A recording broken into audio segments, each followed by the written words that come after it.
Good evening, wonderful human beings. My name is Robyn Piper. I might not be who you expected tonight. I'm subbing in tonight for the illustrious Michael DeVito. I hope I can live up to the high hosting bar that he has set already. So, welcome to the Art of Change, where we meditate and write to focus on taking an introspective look at our lives and hoping that we can make a change and draw some connections from different things that we've experienced. With me is the amazing Dr. Martocci, who has specifically asked me just to call her Laura, but I have to give credit where credit is due. Dr. Martocci is the author of two books on bullying.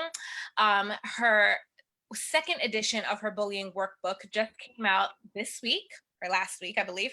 And she is the author of a national blog for Psychology Today. So I am very excited to get started for our third Facebook Live session for the Art of Change. And without further ado, here is a very good colleague of mine, Dr. Laura Martocci.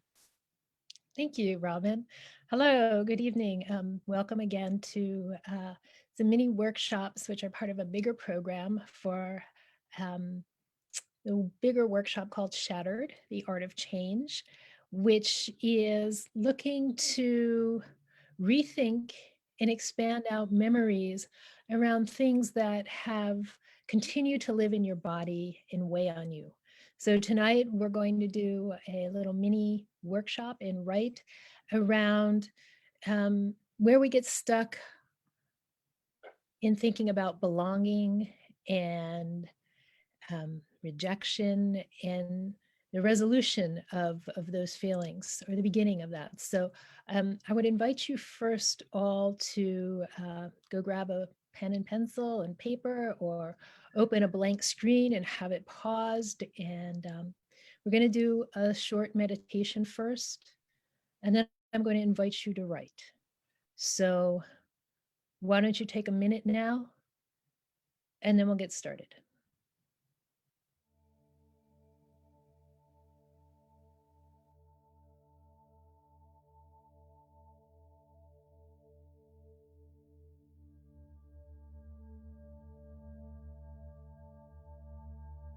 To begin by sitting quietly, closing our eyes, and letting the word belonging float into our minds. Breathe in, then slowly exhale. Again, feel your lungs slowly inflate, then exhale as thoughts of groups and organizations and family come to mind. As you breathe in this time, be aware of how fully into your body your breath can travel. And as you exhale, how deeply into your diaphragm you can release. One more time. Slowly feel your breath go all the way up to your shoulders. Then feel them relax all the way down to your elbows. As you continue to breathe, continue to think about belonging and to feel belonging. It seems a straightforward word, but it means different things in different contexts. Belonging might mean being part of a larger circle of professional colleagues, friends, a congregation, or even those you follow on Twitter or Instagram. But if you are sitting here with us tonight, slowly breathing in, belonging might call to mind groups, organizations, and even individuals to whom you wanted to belong. Belonging might, in fact, call up the times you didn't belong. Did your body just tense instantly? Maybe your heart automatically shut down. Your body has its own memory. And unfortunately, you can't just exhale all the feelings that came flooding back. So try to just sit. And although it's uncomfortable, observe the sensations in your body. Be curious about how they manifest in your body, in your muscles and your adrenaline levels. Your body is feeling the memory because these feelings, the ones you associate with belonging or failing to belong, are trapped in your body. They have not been resolved. They have not healed. Instead, they have nestled in somewhere. As the memories jack up your adrenaline, notice that your breath continues to come in and flow out. Focus on your breath pushing up against your shoulders. Then feel them drop as you exhale. Consider that we are all outsiders to many groups. We may not belong to groups of people who are married, to groups who have children, to groups who have jobs or mortgages or hair. Any number of groups that form around belonging to a particular set of circumstances. You may want, even desperately want, to belong to one of these groups. But not belonging usually doesn't have the sting of rejection unless we personalize why we are outsiders. Allow this thought to settle in. Check in with your body. Has its visceral response paused, waiting to see if any new thoughts will hold them in check?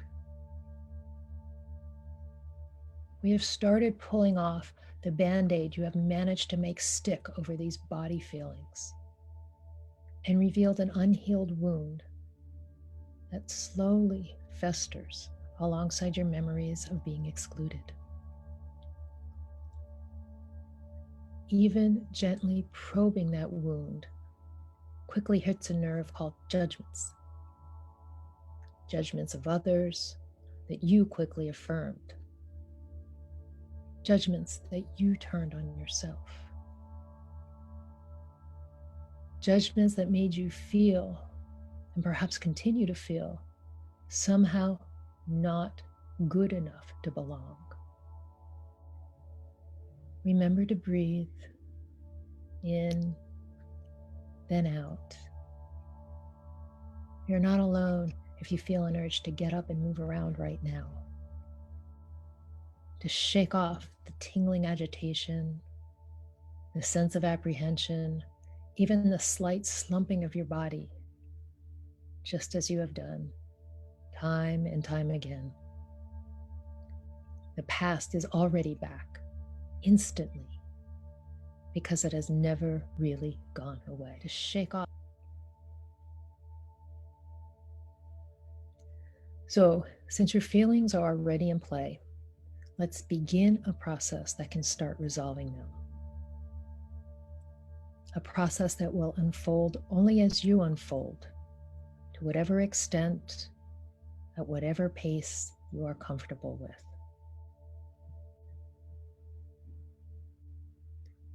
Breathe in and slowly bring your focus back to your breath. We are just going to sit quietly for a moment. If jumbled feelings and thoughts or any overwhelming emotions threaten, return your focus to feeling your breath fill up your lungs. Feel it raise your body, push against and lift your shoulders, and feel them gently release down as you exhale. As you breathe, shift your focus and call to mind a physical injury you suffered. A childhood accident that involved blood or something being broken, some physical trauma. You no longer feel the pain of that wound. It has healed and scarred over. Your skin has knit back together, but it's not the same. Your scar holds the memory of your accident. It is a testimony to past pain. Perhaps part of your memory is how itchy the scab got at a certain point, and you knew not to pick at it. Picking at it would interrupt the healing, but sometimes you just couldn't bear the itch, so you picked around its edges. In the same way, you have picked at yourself, opening up yourself to itching self-judgments, re-injuring your belief in who you are and your self-worth. When the wound reopened, someone rewrapped it, tighter this time. What if something had gotten into that wound anyway? Something that began to fester underneath the bandages, like the judgments that now fester underneath your coping mechanisms and survival strategies. Germs of anger, self-blame, pity, despair. Tonight, I invite you to take a deep breath and begin the process of flushing out the germs inside your not belonging wound. Germs that continue to hide and fester in your body and your mind. Let's begin by flitting around the edges of your memory. Call to mind a forgotten detail, a smell, or a sound, or the weather, or a song that you associate with a specific incident. Really focus on pulling up this detail and coloring it in. Can you see the clothes you were wearing, the season, the time of day? Little details offer different ways into your memories. They interrupt the autoconnect between feelings and thoughts.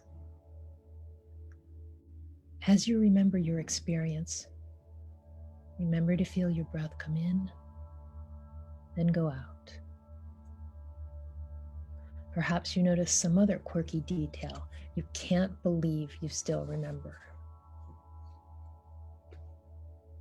As insignificant as these details seem, they're the core of the process.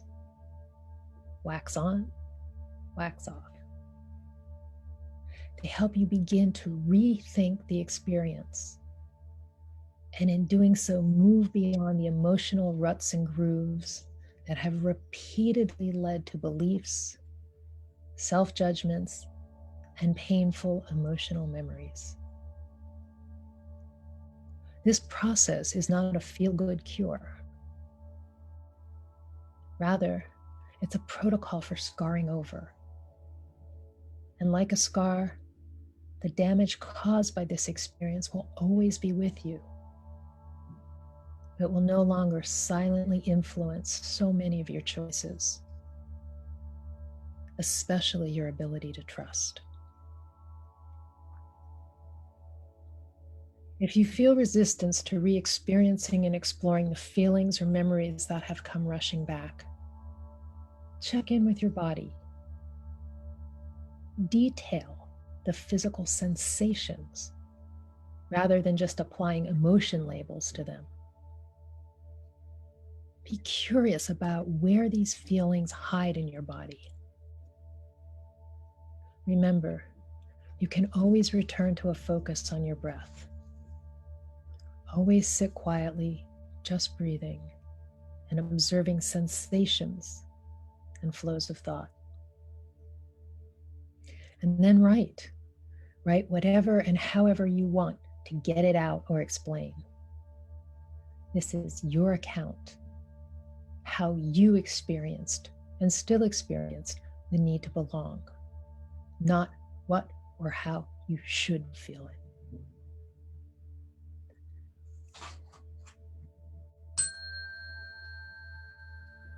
You can start writing now.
This is your first time check. You have 15 minutes left. As you write, you may want to think about how the word should feels in your body. How does it manifest? And how often does it manifest? Does it goad your thoughts, your feelings, or your actions?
This is your second time check. You have 10 minutes left. As you write, a word that might surface is needy. It is a destructive label you have applied to yourself or that you fear others have given you. But we all need others, sometimes very deeply. To ignore or deny the fact that we all need to belong is but another self-judgment, one that does a disservice to you and to your personal story.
This is your third and final prompt.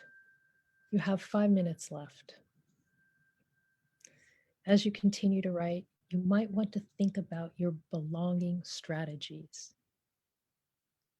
What did you do? What do you do to try to fit in? Maybe even how doing these things, not just their results or their consequences, has made you feel.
Okay, time is up. Relax, take a deep breath. Feel free to look back on what you've just written. Um, but whatever you do, don't start fixing it. Don't change it, don't adjust it, don't cross it out. Any of those changes are for next time you write. So, what I want to do is thank all of you for participating this evening. Um, I hope that writing about these things and thinking about them has started to really expand out your memories and how you approach um, repackaging them as a part of a bigger whole. Um, if you'd like to continue writing tomorrow or before we gather again on Friday, please do. 3 simple rules. Only allow yourself 20 minutes to write. Um, do not say, as I said yesterday or as I said on Tuesday. Rewrite it out again. And 3, don't fix anything. So it's not necessary to write anything before Friday, where we'll continue to explore belonging, rejection, and redemption if you choose to join us again at 7:30. Robyn, do you have anything to add to that? I think you perfectly summed it up, Laura. Thank you so much for joining us, and we look forward to seeing you again on our next broadcast. Stay safe and have a good evening. You too. Good night.